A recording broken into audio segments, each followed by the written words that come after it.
tadi Sayyid Zulfikar Asy-Syaibani mengatakan salah satu cara para musuh-musuh suatu bangsa ingin menghancurkan bangsa itu adalah rubah sejarahnya, lalu kaburkan sejarahnya.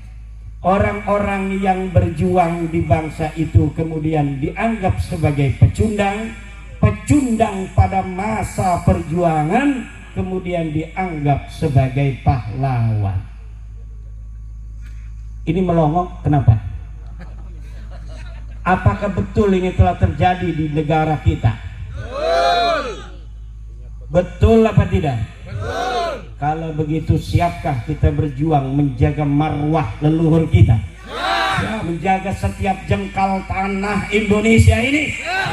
Siapkah saudara-saudara Laskar Sabilillah bantu Prabowo, bantu Gibran untuk menjaga bangsa dan negara Indonesia ini? Siapkah kalian kalau negara kekurangan tentara, kemudian kalian dijadikan tentara paling depan, ditembak paling dahulu kalah? Siap.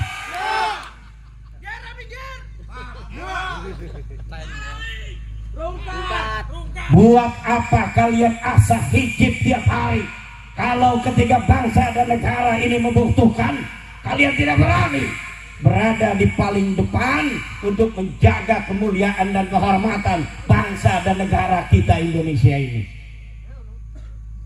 Tidak ada artinya kita hidup tanpa mempunyai peran yang signifikan dan bermanfaat untuk tanah kita, untuk masyarakat kita. Man lam yahtamma bi amril muslimina falaysa minhum. Siapa orang yang tidak mempunyai kepedulian terhadap urusan orang-orang muslim, falaysa minhum, maka dia bukan termasuk golongan orang Islam. Umat Islam dijadikan budak oleh orang-orang yang mengaku keturunan Nabi, tapi dia diam. Bahkan dia mengatakan, hei PWILS, kalian jangan mencaci, kalian jangan mencaci orang, jaga persatuan, jaga kesantuan. Hei, kalau sama PWILS Anda bilang kita harus jaga kesantunan, kenapa Anda diam ketika Rizik Syihab mencaci maki presiden saya Joko Widodo? Kenapa Anda diam ketika Rizik Syihab mencaci maki waliullah Gus Dur radhiyallahu anhu? Kenapa Anda diam ketika Nahdlatul Ulama dihinakan oleh siapa namanya? Faisal Assegaf. Ketika Mbah Hasim dihinakan, Anda diam. Lalu ketika kami putra putri Nahdlatul Ulama membalas semua itu, Anda katakan Anda bukan NU karena Anda mencaci maki. Saya mencaci maki, kita Laskar Sabilillah mencaci maki, bukan orang baik, tapi orang yang sukanya mencaci maki. Wa in aqabtum fa'aqibu bimisli ma uqibtum bih. Kalau engkau mau balas, kata Al-Quran, maka balas sebagaimana perbuatan mereka. Dan kita belum seleting balasannya, ini belum selesai saudara, betul apa tidak? Sudah banyak yang mereka lakukan, menghina-hina para pemimpin kita, para ulama kita, betul? Kita hanya ngomong, hei kamu bukan cucu Nabi, katanya mencaci maki. Kamu DNA-nya bukan DNA turunan Nabi, kamu bukan orang Arab, marah. Padahal itu kajian ilmiah saudara. Ini ada kitabnya di abad ke-5. Ahmad bin Isa kagak punya anak, Ubed. Ada kitab Tahdhibul Ansab saudara, ada kitab Muntaqilatut Talibiyah, ada kitab Al-Majdi, ada kitab As-Sajaratul Mubarakah, ada kitab Al-Asili, ada kitab Al-Fahri, hafal sampai itu. Masya Allah. Ini bukan fitnah saudara. Kalau ente bukan cucu Nabi, sadar aja.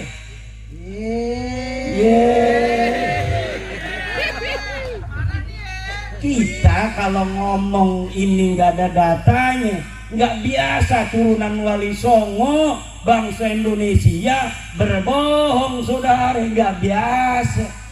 Kita bangsa Indonesia turunan para raja, mulia-mulia, para wali, para orang-orang yang bikin Borobudur.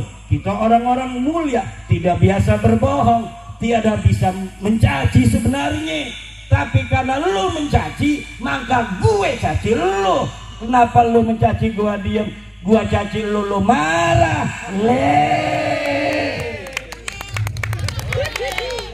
Gimana urusannya ini?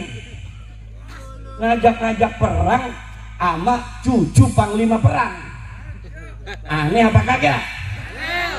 Ngajak perang sama cucu pahlawan nasional panglima perang. Aneh apa kagak? Aneh apa kagak? Yang nantang perang cucu panglima perang? Bukan. Apa diamannya dulu panglima perang? Nggak ada sejarahnya. Apa dia itu di sana itu pernah keluarganya berperang mempertahankan negara? Tidak ada. Sudah saya teliti. Mereka, keluarga mereka tidak pernah sekalipun turun di medan perang. Ketika Al-Qatiri di Yaman berperang dengan Al-Quaiti, mereka ngilang.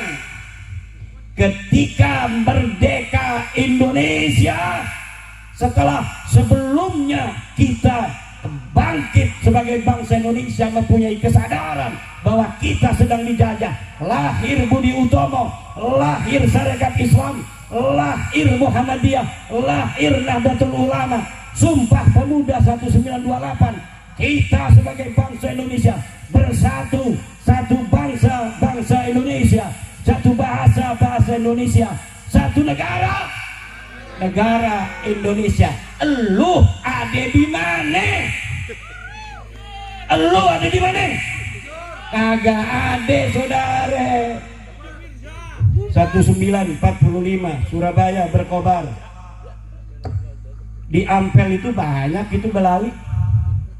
Apa ada satupun yang kemudian terdeteksi bahwa dari ribuan mayat-mayat putra-putri Surabaya, putra-putri Blitar, Tulung Agung itu, Kediri, Tuban, apa di situ ada yang mukanya mirip India?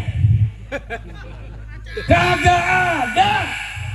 Yang ada putra-putri Surabaya yang meregang nyawa demi bangsa dan negaranya. Yang ada adalah putra-putri Banyuwangi, Bojonegoro, Tulung Agung, Blitar, Kediri, dan lain sebagainya di Jawa Timur. Dan ada satu putra dari Cirebon yang pasukan santri, karena waktu perang itu saudara, waktu di Surabaya itu berbagai macam pasukan, pasukan nasional, pasukan pemuda, pasukan pemuda Hindu, pasukan pemuda Buddha, pasukan Kristen, pasukan santri. Pasukan santri Nahdlatul Ulama dipimpin oleh siapa panglima perangnya? Sayyid Abbas Buntet, kakeknya Gus Abbas Buntet. Beliau belum datang, Mbah Hasyim Asy'ari. Tunggu dulu, tunggu Ki Abbas dari Cirebon sampai dia datang. Apakah itu Sayyid Abbas Buntet itu hanya dari obrolan para kiai, para ulama kepada santri, kemudian diberikan ceritanya sampai kita hari ini? Tidak saudara. Perjuangan Ki Abbas Buntet ditulis di majalah The New York Times dari Amerika, ditulis di koran-koran Belanda, koran-koran Inggris, semua datanya lengkap.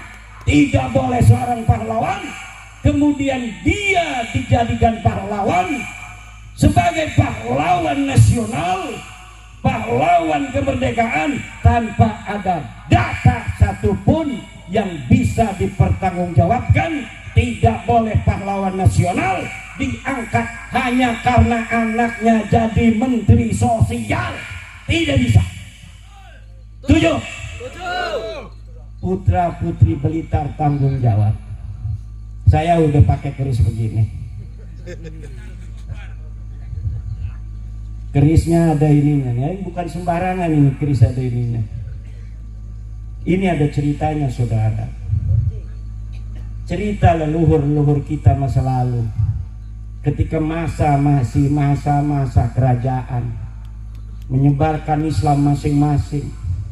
Joko Tingkir menyebarkan Islam, Raden Patah menyebarkan Islam dengan anaknya Trenggono. Di sana Sunan Gunung Jati menyebarkan. Kemudian ada kerajaan-kerajaan, kadang-kadang politiknya berseberangan. Aryo Penangsang, Pangeran Hadiri, sama-sama tujuannya, kadang-kadang ada salah paham. Karena apa? Beda kerajaan. Betul? Betul. Maka sekarang ini sudah Indonesia kita nyaman tentrem. Betul? Betul. Jangan sampai berbalik lagi pada masa-masa zaman dahulu kala jadi kerajaan-kerajaan. Nanti saya datang ini, pangeran dari Banten, pangeran Pasuruan, pangeran dari mana kayak itu? Surabaya ya? Nanti kalau ke Blitar disangkain orang asing pakai visa. Betul apa tidak? Kalau kita bisa dipecah belah, misalnya nih orang musuh, Blitar kerajaan sendiri. Kayak di Eropa itu tidak terlalu besar, tapi negaranya banyak, kecil-kecil tapi banyak. Naik kereta aja kita sudah melewati negara lain, tapi harus pakai visa. Jangan sampai di Indonesia seperti itu. Setuju? Siap kita jaga Indonesia selama-lamanya. Siap. Kalau siap, kita sebagai mayoritas harus siap melindungi minoritas. Siap. Kita sayangi yang beragama-agama lain. Hidayah itu datangnya dari Allah Subhanahu wa ta'ala. Kita tampilkan Islam yang santun, Islam yang sejuk, Islam yang menjadi rahmat bagi semua alam. Betul? Betul. Coba lihat di negara lain, sudah perang bos. India sama Pakistan udah perang. Berani kagak nanti perang ngajak-ngajak perang. Mendingan kita menjadi bangsa yang santun, bangsa yang harmonis, saling menyayangi. Jangan lagi bohong-bohong aku cucu Nabi. Betul? Betul. Ente bukan cucu Nabi, ini sudah mustahil ente cucu Nabi. Dari mana aja ente bawa nakib-nakib dari luar negeri, suruh ngomong nasab ente para habaib itu soheh. Orang Indonesia sudah paham semua, sudah baca buku saya, ulama Nusantara mengugat nasab palsu. Datanya sudah qat'iyyud dilalah, sudah tidak bisa lagi ada celah untuk menjawab daripada terputus, dan sudah qat'inya bahwa Ba'lawi bukan keturunan Nabi. Tidak mungkin bisa untuk diganggu-gugat lagi. DNA ente bukan orang Arab. Pokoknya bukan orang Arab aja. Udah jelas kalau orang Arab J1, ente bukan D1. Jangan ngaku-ngaku lagi di YouTube kita para habaib turunan Rasulullah. Malu.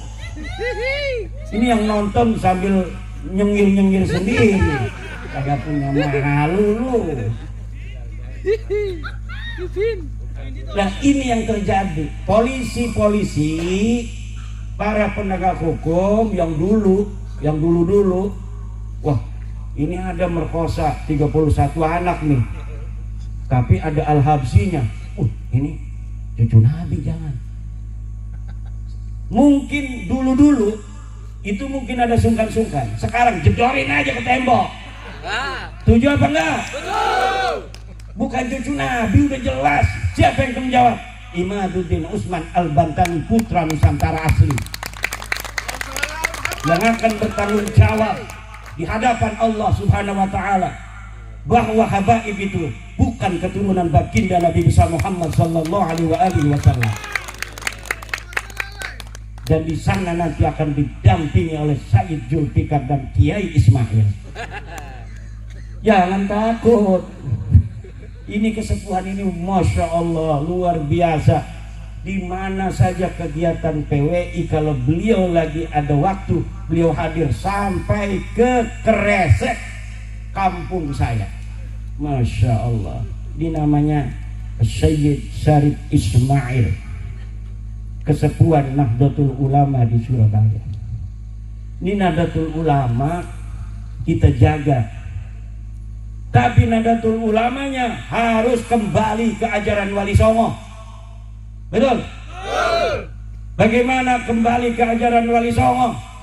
Yaitu menomorsatukan Nusantara di atas segalanya. Menomorsatukan Nusantara di atas segalanya. Semuanya yang harus dilakukan Nahdlatul Ulama adalah demi sebesar-besar tegaknya persatuan dan kemuliaan bangsa Indonesia. Jangan biarkan warga Nahdlatul Ulama dijadikan budak oleh bangsa lainnya. Jangan jadikan warga Nahdlatul Ulama seperti ayam yang dilemparkan ke mulut buaya.